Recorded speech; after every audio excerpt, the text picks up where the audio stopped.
ఇది లీలా అనడానికి కారణం ఏంటంటే బకుడు దంభము. కొంగ తెల్లగా ఉంటుంది, చక్కగా చెరువు దగ్గరికి వెళ్ళి ఒంటికాలు మీద ఇలా నిలబడుతుంది. చూసేవాళ్ళకి ఎలా ఉంటుందంటే ఏదో తపస్సు చేసుకునేటటువంటి ఋషిలా ఉందిరా అనుకుంటాడు. అది అలా ఉండి నీళ్లల్లో అలా చాప పెడుతుంటే టక్కన కొట్టి పట్టుకుంటుంది.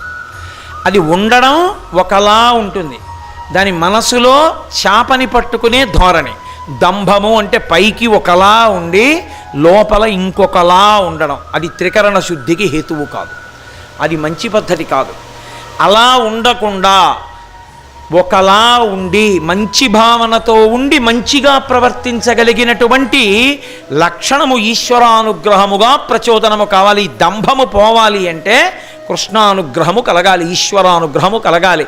దంభమును ఆయన చంపగలడు, అందుకని కొంగని ఆయన చంపాడు, బకాసుర సంహారము.